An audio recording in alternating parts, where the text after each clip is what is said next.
ఒక సినిమాని జనాలు 25 ఏళ్ల నుంచి విరామం లేకుండా అదే ఆనందం పొందుతూ, అదే ఎక్సైట్‌మెంట్ తోటి అంతే నవ్వుకుంటున్న ఏకైక సినిమా ఏదైనా ఉంది అంటే అది 'నువ్వు నాకు నచ్చావు' మాత్రమే.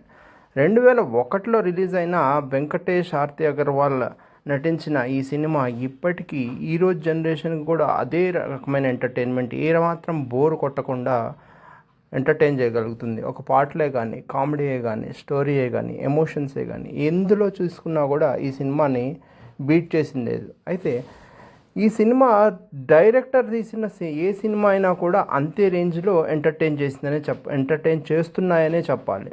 'మన్మధుడు', 'నువ్వే కావాలి', 'మల్లీశ్వరి', 'నువ్వు నాకు నచ్చావు' ఏ సినిమా అయినా బ్లాక్ బస్టర్ కాకుండా క్లాసికల్ మూవీస్గా ఉండిపోయినాయి. ఒక ఆర్తి అగర్వాల్ని ఒక కొత్త హీరోయిన్గా కాక ఒక హీరోయిన్గా సెటిల్ అయిపోయేలాగా చేసిన సినిమా కూడా ఇదే. అయితే ముఖ్యంగా చెప్పుకోవాల్సింది ఆర్తి అగర్వాల్ నటన.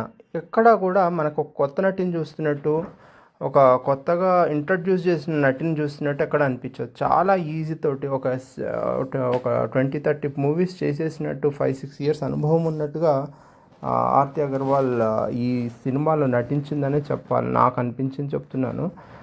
ఎక్కడ కూడా మనకి ఒక కొత్త నటిని చూస్తున్నట్టుగా, ఏదో ఒక ఎక్స్ప్రెషన్ కోసం ట్రై చేస్తున్నట్టుగా అనిపించదు. ఏ సీన్లో చూసినా, ఏ ఎక్కడ ఏ ఎమోషన్ కావాలో ఆ ఎమోషన్ అంత క్లియర్గా ఎలా పండించిందో, ఒక యాక్టింగ్ స్కూల్లో యాక్టింగ్ నేర్చుకున్నట్టుగా చేసినట్టుగా అనిపించింది.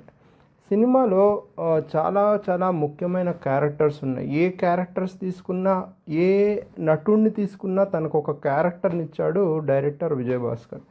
మీరు చూడండి, కావాలంటే ప్రకాష్ రాజ్ ఒక బిజినెస్ మ్యాన్, ప్రకాష్ రాజ్ భార్య సుధా ఒక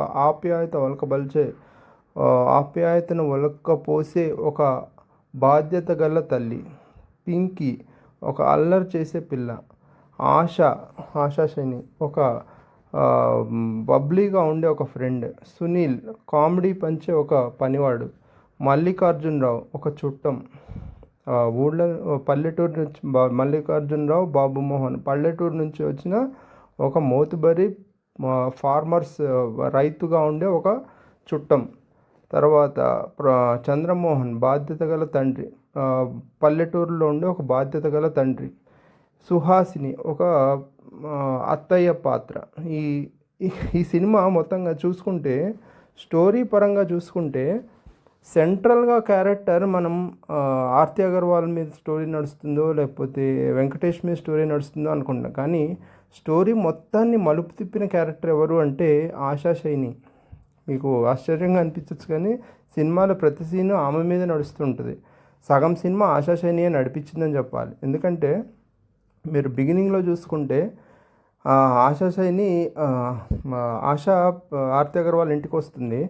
అక్కడ వెంకటేష్ ఇంప్రెస్ చేయటానికి ట్రై చేస్తూ ఉంటాడు. జబ్బల్ బన్నీలు వేసుకొని ఆమె చుట్టూ తిరుగుతూ ఉండటం, ఆమె అటెన్షన్ గ్యాప్ చేయడం ట్రై చేస్తాడు. తర్వాత సీన్లో మళ్ళీ ఆమె బర్త్డేకి వెళ్తాడు. అక్కడ ఒక పాట ఉంటుంది, ఆశా బర్త్డే మీద ఒక పాట ఉంటుంది, డైలాగ్ ఉంటుంది, కామెడీ ఉంటుంది.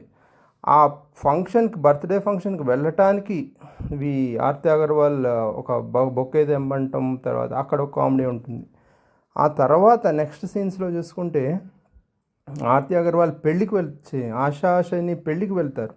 ఆ పెళ్ళికి వెళ్ళటానికని చెప్పేసి కారులో డ్రైవర్ కోసమని వెంకటేష్ని తీసుకెళ్ళటం, అక్కడ బ్రహ్మానందం ఫోటోలు తీయటం, ఇదంతా జరుగుతుంది. తర్వాత ఆశాని పెళ్లి చేసుకునేది ఎవరు?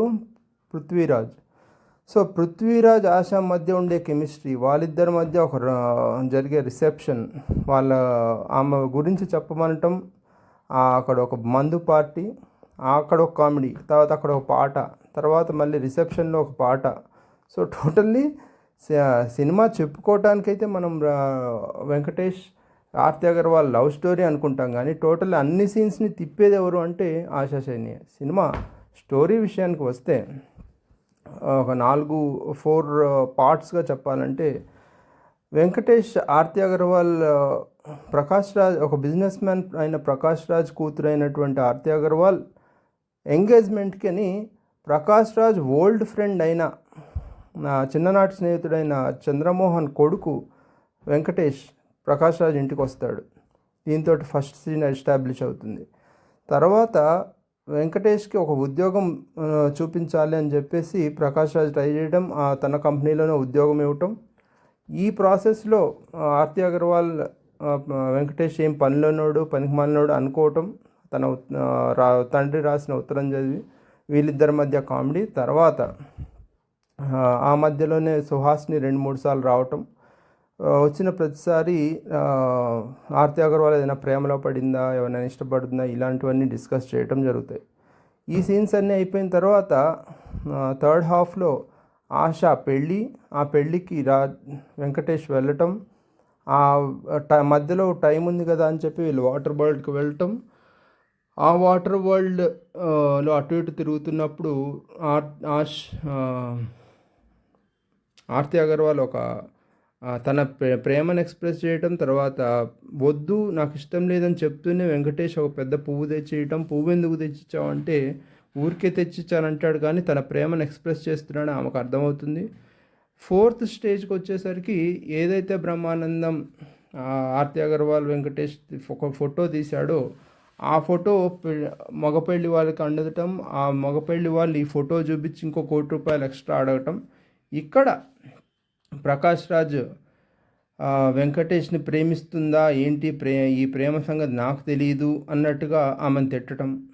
కానీ ప్రేమ ఎప్పుడు పుడుతుందో ఎవరికి తెలియదు కాబట్టి నువ్వు ఆర్తి అగర్వాల్ని తిట్టకు అని సుహాసిని ప్రకాష్ రాజ్ చెప్పడంతో ప్రకాష్ రాజ్ వెంకటేష్ ఎక్కడైనా ఉన్నాడా అని వెతుక్కుంటూ వెళ్ళటం, వీరిద్దరి పెళ్లి జరిపించడం చివరికి.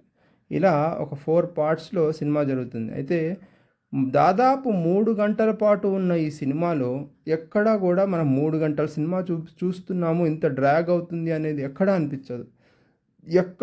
ఎక్కడ గ్యాప్ ఉందో అక్కడ కామెడీని ఫిల్ చేయటం కామెడీతోటి మొత్తం సినిమాని ఫిల్ చేసేసారు. రైట్ ఫ్రమ్ వెంకటేష్ ప్రకాష్ రాజ్ ఇంట్లోకి వెళ్ళిన దగ్గర నుంచి సునీల్ కామెడీయే కానీ, మల్లికార్జునరావు కామెడీయే కానీ, బ్రహ్మానందం కామెడీయే కానీ, ఆశాతో కామెడీయే కానీ, పృథ్వీరాజు ప్రకాష్ రాజ్తో కూడా ప్రకాష్ రాజ్ తన కవితను చదవటం, టోటల్లీ ఒక ఫుల్లీ ఎంటర్టైనింగ్ మూవీ ఏదైనా ఉందంటే నువ్వు నాకు నచ్చావే. ఇంకా మధ్యలో వచ్చే